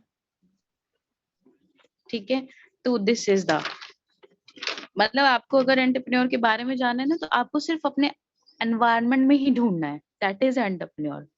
जो भी मैंने भी आपको एग्जांपल दिया, न्यू आइडिया हालांकि क्रिएटिव। एंटरप्रेन्योर बहुत, हाँ, जो न्यू आइडिया क्रिएटिव है, हालांकि entrepreneur is from very old concept, लेकिन आपको जो भी नया आइडिया दिख रहा है, लाइक वाइज मैंने अभी आपको बताया सैनो केयर हेल्थ जो सीनियर सिटीजन को हेल्प करती है, ठीक है, और वो भी वो सीनियर सिटीजन जिनके बच्चे उनके पास नहीं है, और किस तरह की हेल्प करती है, every point, at every point, midnight में भी अगर उनको कोई मेडिकल इमरजेंसी हो जाती है तो उनके डोर स्टेप तक एम्बुलेंस, डॉक्टर, ये सारी सर्विसेज पहुंचाती है। तो this is a new idea, ठीक है। ओके। इसी तरह से हमने जो भी बिजनेस करे हैं, किसी एक पर्सन का तो वो आइडिया था ना, किसी एक फर्स्ट पर्सन का तो वो आइडिया था ना, तो वो idea, that idea is a that person is known as a entrepreneur. Clear?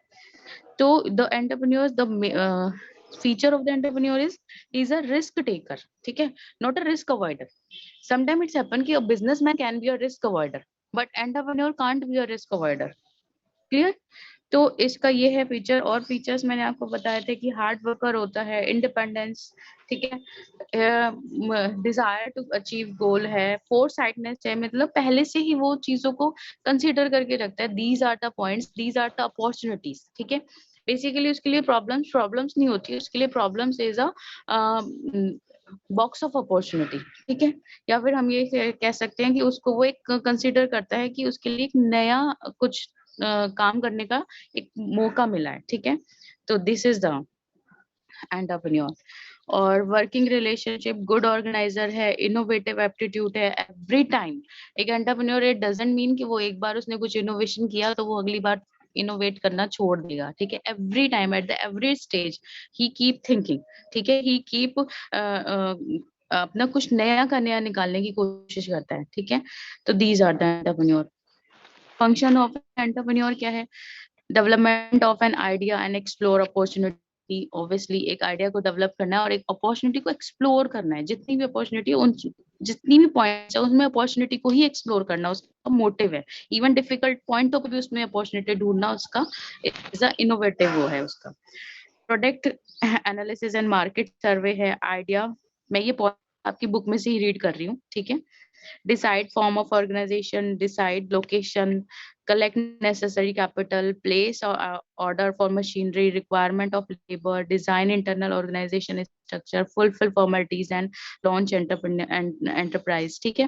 तो यही वो पॉइंट्स, ये सारे पॉइंट्स मैंने आपकी बुक में से पॉइंट्स रीड किए हैं, जिससे इसमें मुझे ऐसा कुछ नहीं लगता कोई पॉइंट जहाँ पे आप लोगों को प्रॉब्लम आएगी आफ्टर गेटिंग द टॉपिक कि व्हाट द एंटरप्रेन्योर इज, ठीक है। No aunty, ma'am thank you, हो जाएगा, ठीक है। मैम जो नाउ द स्टार्टअप खोलता है वो हम्म कहना यार मैम जो हाँ, स्टार्टअप खोलता है वो एंटरप्रेन्योर ही हो सकता है, बिजनेसमैन भी हो सकता है। मैंने कहा ना, जिसने एक इनोवेटिव आइडिया लाया है, ठीक है, जिसने एक पुराना ओके आइडिया में भी इनोवेशन ला दिया, वो भी एंटरप्रेन्योर है, ठीक है। मींस न्यू आइडिया जो लेकर आया, हेलो ठीक मैम, है। मेरी आवाज आ रही है? अभी टाटा ने भी ये सीनियर हेल्थ केयर के रिगार्डिंग निकाला है, लेकिन उससे पहले सैनो केयर ने निकाल दिया था, मैक्स हॉस्पिटल ने, ठीक है। अब जैसे एंड्रॉयड फोन है, आप लोग जानते हैं एंड्रॉयड फोन, पहले क्या चलता था, हमारा नोकिया चलता था, ठीक है। नोकिया इज नॉट एंड्रॉयड, लेकिन एंड्रॉयड एक कंपनी थी जो आइडिया लेकर किसके पास गई थी, पहले नोकिया के पास ही गई थी, लेकिन क्या हुआ, नोकिया ने उस आइडिया को एक्सेप्ट नहीं किया। Now Android go to the Samsung, वो गूगल सैमसंग ने के पास कर चली गई। मैम गूगल हाँ, के पास है। मैम गूगल के पास नहीं, मैं फोन की बात कर रही हूँ, तो सैमसंग फोन ने उसको लिया, ठीक है। और अब क्या है, अब सारे फोन सैमसंग एंड्रॉयड ही है ना, पर नोकिया में तो अभी तक भी एंड्रॉयड नहीं आया था, तब तक नोकिया ने उसको एक्सेप्ट ही नहीं किया था, ठीक है। तो मिस एंड्रॉयड का आइडिया निकाला ना, तो वो आइडिया चाहे सैमसंग ने एक्सेप्ट कर लिया, तो सैमसंग उस समय क्या हो गया, एंटरप्रेन्योर हो गया, भले ही सैमसंग पुरानी कंपनी थी। नोकिया उसको एक्सेप्ट कर लेता तो नोकिया भी उस समय एंटरप्रेन्योर होता। नोकिया अपनी लाइफ में भी एंटरप्रेन्योर ही है। बस थिंग इज दैट कि जब भी आप न्यू आइडिया एक्वायर करते हैं, दैट इज एंटरप्रेन्योर। अगर आप मार्केट में चलता हुआ आइडिया उठाते हो तो that you are a businessman. Clear? आया मेरी बात समझ में? Yes ma'am. हाँ। Hello now next. हाँ हाँ। मैम आपने कहा कि एक एंटरप्रेन्योर एक इनोवेशन लाता है, एक नया आइडिया मार्केट में लाता है। मैम अगर उसका आइडिया नहीं चलता है और एक दूसरा एंटरप्रेन्योर आता है, उसी आइडिया को यूज करता है बिना मॉडिफाई किए और उसका आइडिया चल जाता है, तो इस स्टेज में एंटरप्रेन्योर कौन हुआ? दोनों ही एंटरप्रेन्योर है, वो लॉस में रहा और वो फायदे में रहा। तो मैम जो दूसरे जिसने कॉपी किया उसका आइडिया, वो तो एक टाइप से बिजनेस हुआ। हाँ नहीं, ओ सॉरी, मतलब अगर उसने उसके आइडिया से चीट वो कॉपी किया है तो वो बिजनेसमैन है। मैम पर जो पहला आइडिया था वो वर्क नहीं किया, तो इस टाइप से उसको एक सक्सेसफुल हम आइडिया के रूप में तो नहीं ले सकते ना। हाँ, उसका आइडिया सक्सेसफुल नहीं है पर वो पर्सन तो एंटरप्रेन्योर है ना। अगर वो आइडिया लेना छोड़ देगा रिस्क के डर से तो वो एंटरप्रेन्योर ही नहीं कहलाएगा ना। नहीं मैम मैम आपने वो ये इस कहा पे था भी कि डिपेंड मार्केट में करता है। आइडिया वो चला है तो इसलिए हम उसको as a businessman as a entrepreneur देख रहे हैं।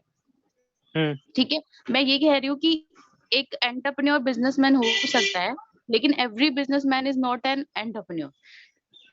एक प्रमोटर और एंटरप्रेन्योर में भी एक तरह से कोई डिस्टिंग्विश नहीं है, लेकिन फिर भी डिस्टिंग्विश है। ठीक है, क्या है, एंटरप्रेन्योर है जिसने आइडिया को निकाला। सपोज आपने आइडिया लिया, ठीक है, और आपने आइडिया में फेल हो गए या आपने वो आइडिया इम्प्लीमेंट ही नहीं किया, तो आप एंटरप्रेन्योर हो ही नहीं। ठीक है, पर वो आइडिया आपने जल जाएगा इम्प्लीमेंट नहीं ऐसे? किया, आपने सिर्फ सोचा कि मैं ये काम करूंगा, तो उससे क्या आप बिजनेसमैन बन जाओगे या आप एंटरप्रेन्योर बन क्या? जाओगे या आप ऑर्गेनाइजेशन खोल पाओगे? आयुषा अभी नहीं तक कर कोई पाओगे। कॉलेज के साथ डाली सॉरी, हेलो तो मेरा कहने का मतलब जो है ये है कि वो है अब कि मोटी वाली होगी। मैम इनोवेटर और risk bearer only is not a entrepreneur जब तक वो अनटिल एंड ये अनलेस वो अपनी पिक अभी इम्प्लीमेंट। तक कितने बच्चे करके भी नहीं दिखा सकते हो मेरे से। Please on mute. जब तक वो उसको ऑर्गेनाइजेशन के फॉर्म में ना ट्रांसफर कर ले। ठीक है, आपने एक आइडिया सोचा कि मुझे ये बिजनेस करना है, आपने उसके रिस्क भी देख लिया, आपने उसके बेनिफिट्स भी देख लिए, लेकिन आपने उसको इम्प्लीमेंट ही नहीं किया, तो you are not entrepreneur. Clear? Now who is a promoter? Promoter क्या कौन है? अगर हम बात करें, दोनों में डिफरेंस भी है और दोनों डिफरेंट भी नहीं है, because of promoter is who take step to set up the business, ठीक है, एंड मेक इट ऑपरेशनल। ठीक है, मतलब आपने क्या किया, एक एंटरप्रेन्योर ने इनोवेशन आइडिया निकाला, सब कुछ किया, लेकिन उसको प्रमोट ही नहीं किया, तो वो एंटरप्रेन्योर नहीं होगा। ठीक है, और सिर्फ प्रमोटर नहीं होता, वो इनोवेटर भी होता है। उसने ही आइडिया निकाला, उसने ही उसको प्रमोट किया, स्टेप बाय स्टेप वो फॉलो कर रहा है उसको, तो वो क्या हो जाता है, प्रमोटर हो जाता है। और प्रमोटर और एंटरप्रेन्योर में डिफरेंस भी नहीं है और एक तरह से डिफरेंस भी है। अगर एंटरप्रेन्योर आइडिया निकालने के बाद कुछ नहीं करता तो वो एंटरप्रेन्योर नहीं है। प्रमोटर अगर किसी और के आइडिया को प्रमोट करता है तो वो एंटरप्रेन्योर भी है। क्लियर है? अभी मेरी आवाज आ रही है ना?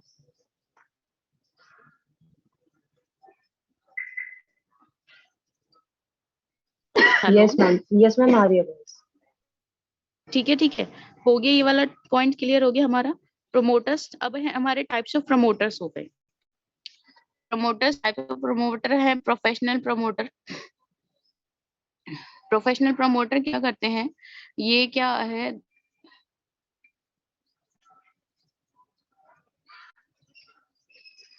क्या इन्होंने प्रोफेशनली, ये क्या है, प्रोफेशनली इनका काम ही यही है, किसी एक न्यू बिजनेस में किसी एक पर्सन को हेल्प करना, उसके बिजनेस को प्रमोट करने में।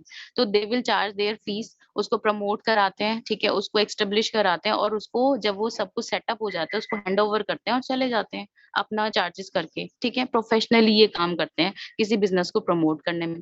फाइनेंशियल प्रमोटर जो फाइनेंशियली उसको सपोर्ट करते हैं।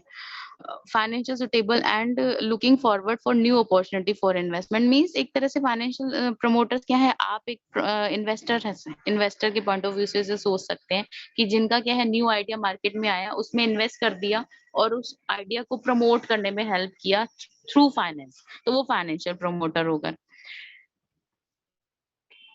एंटरप्रेन्योरल प्रमोटर्स क्या होते हैं, these are the मतलब these promoters conceive the idea of a new business unit, do not necessarily primarily work in the setting up the business unit means इन्होंने क्या किया, जो था एक नोकिया के पास गया एंड्रॉइड नहीं एक्सेप्ट किया, लेकिन एक सैमसंग के पास गया एंड्रॉइड उसने एक्सेप्ट कर लिया।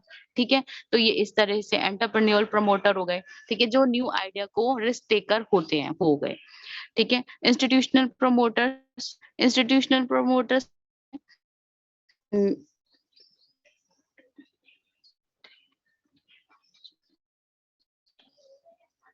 जो आपको क्या करते हैं, एक इंस्टीट्यूशन है जो आपको वेरियस पॉइंट पे, टेक्निकल पॉइंट पे, मैनेजरियल पॉइंट पे, फाइनेंशियल पॉइंट पे प्रमोट कर।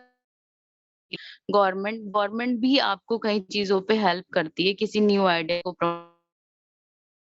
ठीक है, तो ये हो गए गवर्नमेंट। ये सब क्या है, एक तरह से टाइप्स ऑफ प्रमोटर्स हो गए, जो बिजनेस आइडिया को प्रमोट करने में, उसको एस्टेब्लिश कराने में आपकी हेल्प कर रहे हैं, वेदर वो फाइनेंस के रूप में कर रहे हैं, वेदर वो स्किल के रूप में कर रहे हैं, वेदर वो आप जब आप न्यू कंपनी इशू करते हैं, तब न्यू कंपनी स्टार्ट करते हैं तो न्यू शेयर इशू करने में वो आपको हेल्प कर रहे हैं, गवर्नमेंट आपको हेल्प कर रही है। ये सब क्या है, आपके प्रमोटर्स हैं जो आपके बिजनेस को प्रमोट करने में आपको हेल्प कर रहे हैं, और बिजनेस प्रमोट होने के बाद वो आपको हैंड ओवर करते हैं और अपने चार्जेस लेते हैं और आप वो चले जाते हैं। ठीक है, अभी आज ना यहीं तक रखते हैं। अगर किसी को यहाँ पे कोई क्वेरी है इस पॉइंट पे, अभी मेरा एक पॉइंट और पीछे का रहता है, जॉइंट हिंदू फैमिली, वो मैं कराती हूँ। अगर यहाँ तक कोई किसी को क्वेरी है तो पूछे मुझसे ना, अदरवाइज मेरा एक पॉइंट जो पिछले लास्ट क्लास में रह गया था, जॉइंट हिंदू फैमिली, मैं उसको कंटिन्यू करती हूँ, फिर उसके बाद you can take your query. ठीक है, तो ये था हमारा almost about the computer, oh sorry, company and the various form of business organization. अब है जो मैंने छोड़ा था, सोल प्रोप्राइटरशिप पार्टनरशिप के बीच में एक टॉपिक था, joint Hindu company, joint Hindu corporation. ठीक है, HUF।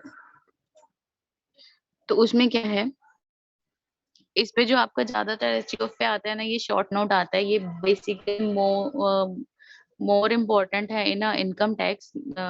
बस आप गो, basically HUF is applicable in India only, ठीक है, except the Assam।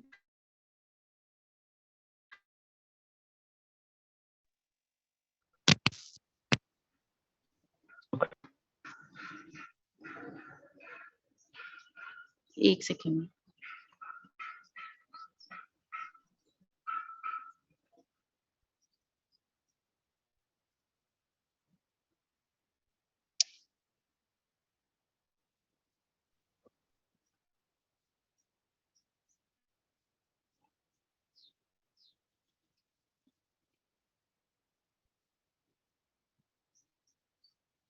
just wait a minute।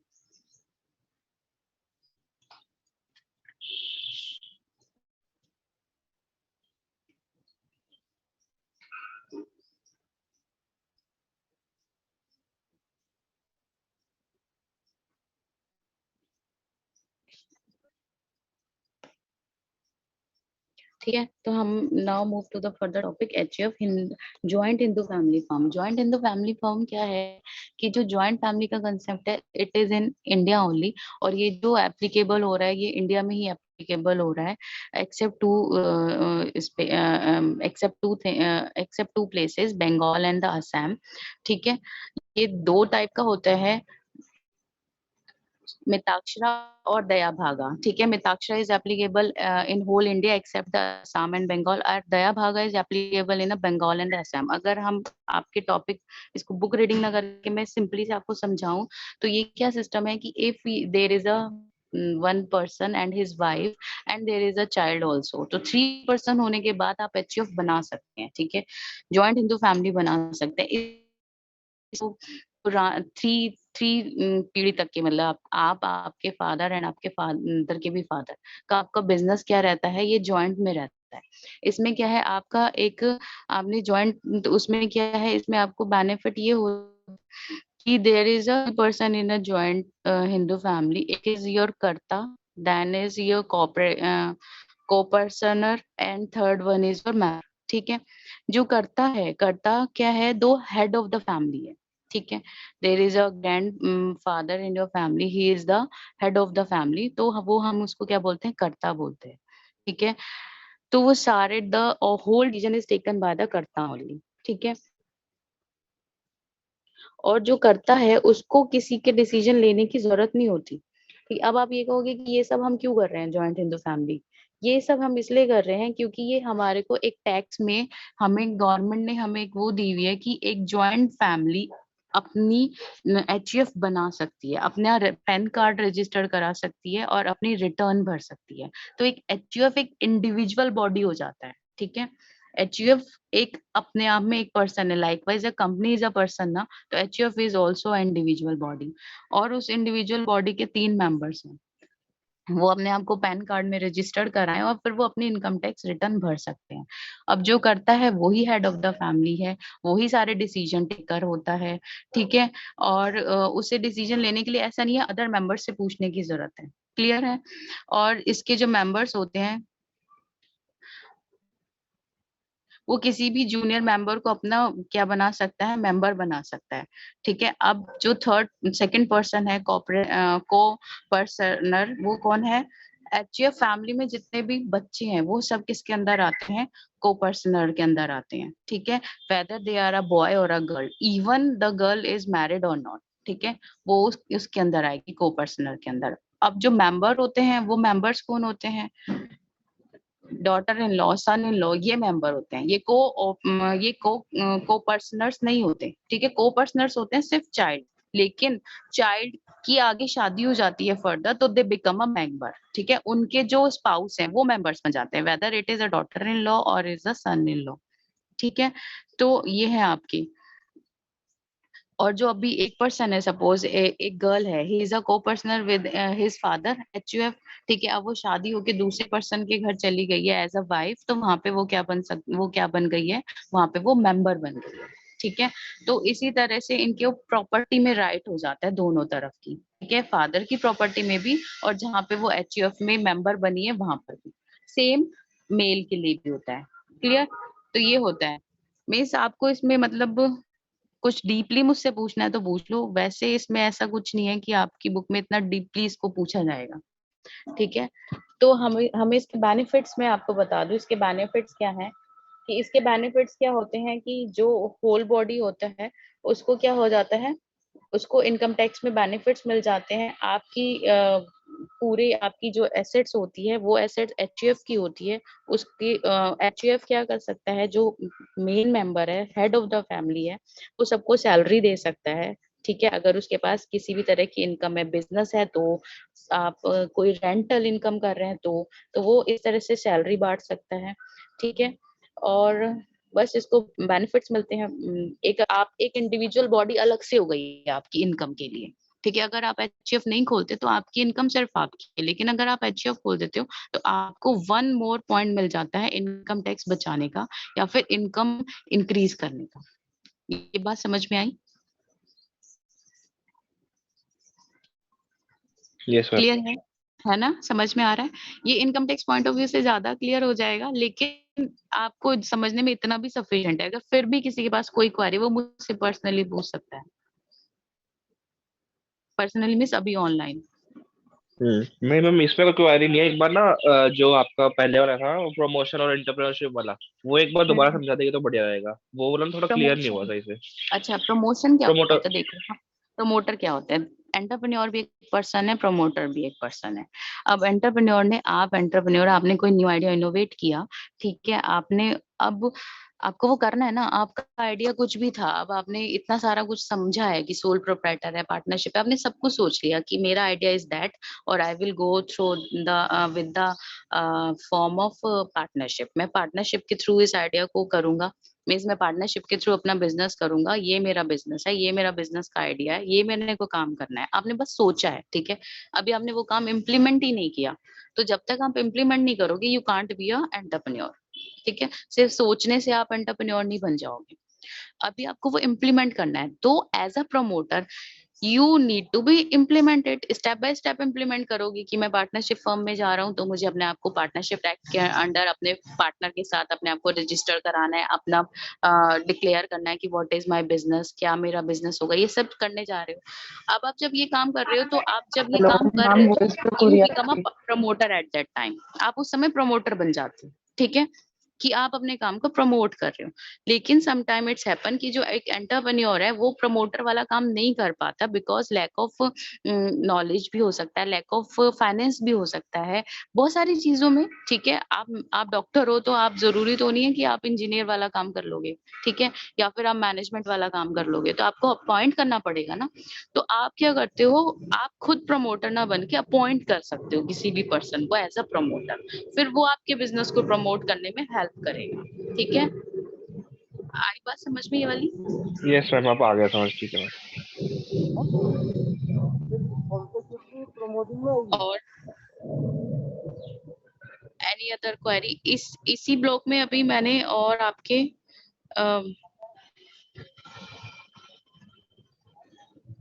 और बताओ कोई क्वेरी है तो, अदरवाइज मैं एक बार और लास्ट में गो थ्रू कर लेती हूँ मेरा क्या टॉपिक रह गया इस वाले पॉइंट मैम पे। ये एक कैरेक्टरिस्टिक है, ये ऑप्टिमम आउटलुक, इसका मतलब क्या है, एक बार ये समझा देंगे? मैंने पढ़ा मैम, वो समझ नहीं आ रहा क्या है सिस्टम। किसमें? ये कैरेक्टरिस्टिक्स ऑफ वो है, एंटरप्रेन्योर है, इसमें है ऑप्टिमम आउटलुक, सिक्स्थ वाली वो है कैरेक्टरिस्टिक, एक बार वो समझा अच्छा, देंगे? मैंने आपको बताया था ना कि वो क्या करता है, वो ऑप्टिमिस्टिक होता है। मतलब अगर कोई प्रॉब्लम आई है ना, तो उसमें ना वो ना अपॉर्चुनिटी ढूंढता है। ठीक है, उसमें वो ये सोचता कि प्रॉब्लम आई है, वो उसको ना एक ना बेनिफिट पॉइंट ऑफ व्यू से सोच के चलता है। सपोज आपके पास एक प्रॉब्लम आ गई कि मेरे बिजनेस में ये प्रॉब्लम आई है कि उम, मेरी सेल घट गई है या कुछ भी है, ठीक है।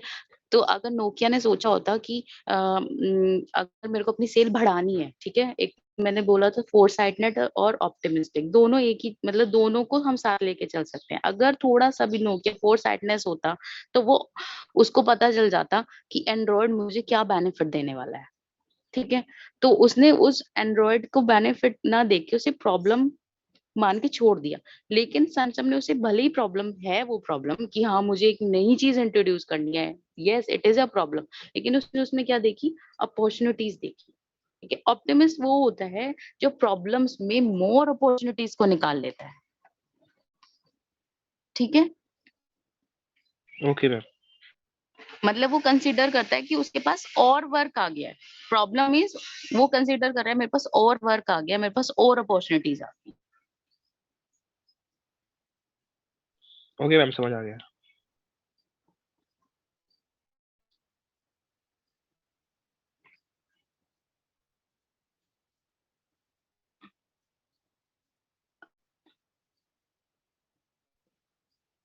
Ma'am classes over?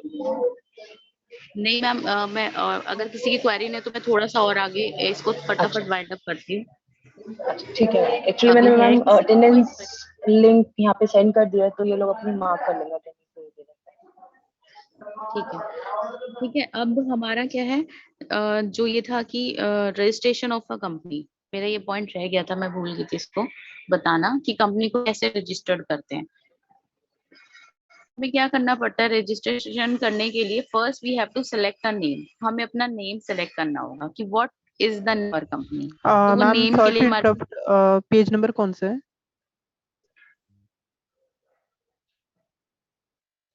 Page number है 55 और 56। मैम जो अटेंडेंस लिंक आ रहा है, अटेंडेंस लिंक ओपन नहीं हो रहा है। अच्छा, बेटा अगेन चेक करो, ओपन है प्लीज। अब क्लास पे ध्यान दो, अटेंडेंस लगा लेना प्लीज। हो रही है लेकिन फिल करने का ऑप्शन नहीं आ रहा है। एक्चुअली उस फॉर्म ने रिस्पॉन्स लेना बंद कर रखा है अभी। बेटा रिस्पॉन्सेज ओपन है, आप कर सकते हो। अभी आप मैम की क्लास सुन लो ध्यान से, ठीक है? Okay ma'am.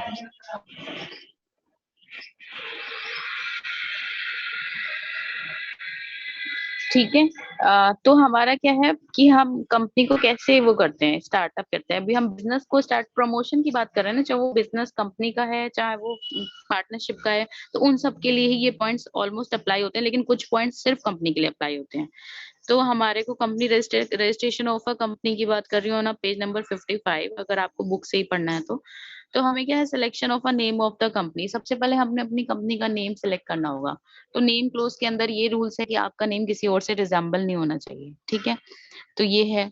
फिर आपको क्या करना पड़ेगा, preparation and printing of documents. आपके दो डॉक्यूमेंट्स हैं, एक मेमोरेंडम ऑफ एसोसिएशन है और एक second one is your article of association है। अब आपको वो दोनों डॉक्यूमेंट्स फिल करने पड़ेंगे। मेमोरेंडम ऑफ एसोसिएशन के अंदर आपके 6 क्लोजेज आती हैं। First clause is name of a company, name of the state in which the registration office is to be located, objective clause। किसी भी पॉइंट पे कुछ समझना है तो पूछ लेना, मैं सिर्फ आपको गो थ्रू कर रही हूँ। नेम ऑफ द कंपनी, क्या नेम होगा कंपनी का, रजिस्ट्रार ऑफिस कहाँ होगा, ठीक है, कौन से स्टेट में होगा। ऑब्जेक्टिव क्लोज, आप क्यों, क्या आपका मोटिव क्या है बिजनेस स्टार्ट करने का। Capital clause, what is the capital you have to be fixed for your business, ठीक है। आपकी जो कैपिटल क्लोज में कैपिटल एक बार ऑथराइज्ड हो जाती है, अब उससे ऊपर अपनी कैपिटल नहीं लगा सकते। अगर आपको लगानी पड़ती है तो अलग फिर दोबारा से आपको मेमोरेंडम ऑफ एसोसिएशन में रिनोवेशन कराना पड़ेगा, ठीक है। ये है आपका। फिर आपको क्या पढ़ना पड़ेगा, आर्टिकल ऑफ एसोसिएशन होगा। आर्टिकल ऑफ एसोसिएशन में आपके डायरेक्टर्स कौन होंगे, name of the director, promoters कौन होंगे, ठीक है। इस तरह से आपके सारे मेंबर्स कौन होंगे, कहाँ आपका ऑफिस, वो कहाँ आपका एस्टेब्लिश होगा, ये सब पॉइंट्स आपके मेमोरेंडम ऑफ एसोसिएशन में आते हैं। Now filling of documents for registration. तो अगर आप जब रजिस्ट्रेशन कराने जाओगे तो आपको क्या क्या लेके जाना पड़ेगा, अपनी copy of memorandum of association लेके जानी पड़ेगी, copy of article of association use करनी पड़ेगी। A list of person who have agreed to become director of a company, उनका नेम, एड्रेस, एज, ठीक है, उनकी सैलरी, रेम्युनरेशन, ये सब आपको डिसाइड देना पड़ेगा आपको। तो इन सब के बाद आपको क्या मिलता है, आपको रजिस्ट्रेशन, आपका रजिस्ट्रेशन हो जाता है। फिर आपको कमेंसमेंट, आपको रजिस्टर्ड होने के बाद आपको आपका सर्टिफिकेट मिल जाता है। उस सर्टिफिकेट के स्टार्ट होने के बाद आपको अपने लोन्स प्रोवाइड हो जाते हैं, और विद इन एक पर्टिकुलर पीरियड, मैं उसको पीरियड को मिस कर रही हूँ, might be it is a 1 year और 12 और 13-14 मंथ्स, उसके अंदर आपको अपना बिजनेस स्टार्ट करना होता है, जब आपको अपना रजिस्ट्रेशन सर्टिफिकेट मिल जाता है उसके अंदर, ठीक है। तो ये इसमें है मेन थिंग। और आगे जो आप एक बार से रीड कर लेना, अगर कुछ भी समझना है तो फिर मुझसे पूछ लेना। ये सारा आपका मेन था आपका फर्स्ट ब्लॉक का।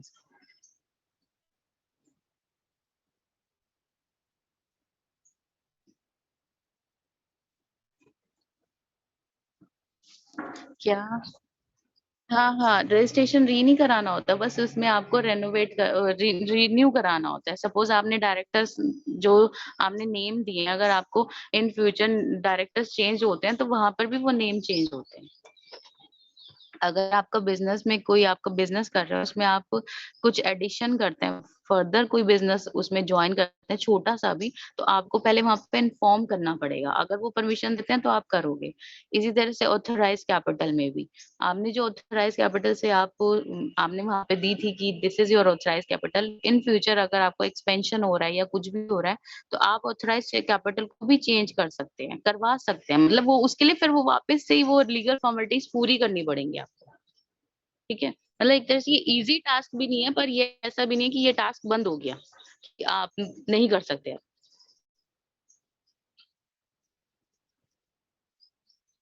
हाँ, अगर आप एक ब्रांच के लिए अपने आप को रजिस्टर्ड किया है तो एक्सपेंशन आपको दिखाना पड़ेगा, you are going to expansion. Expansion in the form of anything. Expansion आप बिजनेस में एक्सपेंशन करने हैं, इन एक्सपेंशन आप अपनी एक ब्रांचेस में कर रहे हैं, इन एक्सपेंशन आप प्रोडक्ट में कर रहे हैं, हर चीज में।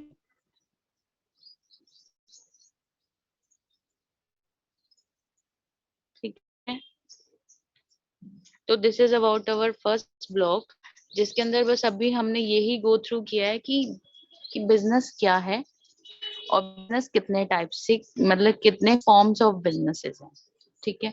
और मतलब अगर मैं इसमें इम्पोर्टेंट की बात हो तो इम्पोर्टेंट में आपका इसमें यही रहता है, कंपनी बहुत इम्पोर्टेंट रहती है।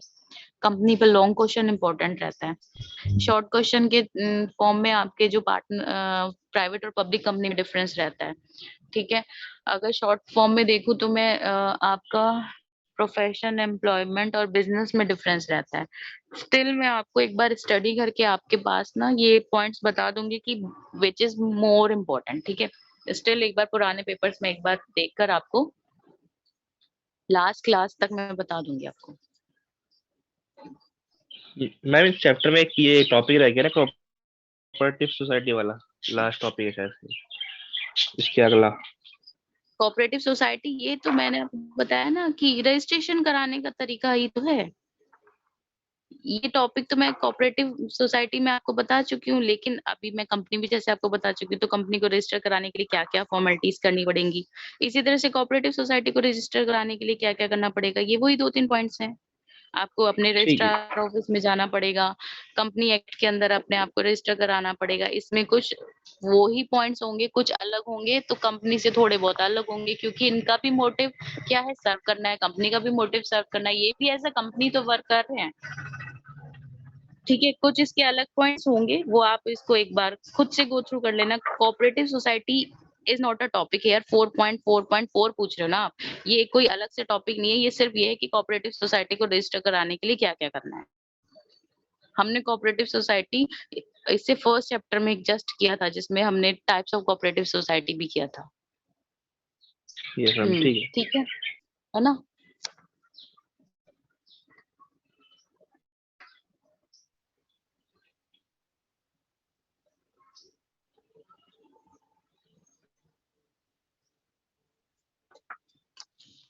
अभी किसी को है कोई प्रॉब्लम तो आप मुझसे पूछ सकते हैं। कल जो हमारा नेक्स्ट होगा वो सेकंड ब्लॉक होगा, उसमें हमारा होगा कि how to raise a fund for the business. अभी हमें समझ में आ गया कि हमें क्या बिजनेस करना है, तो अभी हमें ये देखना है कि अब हम उस बिजनेस के लिए फंड को कैसे रेज करेंगे।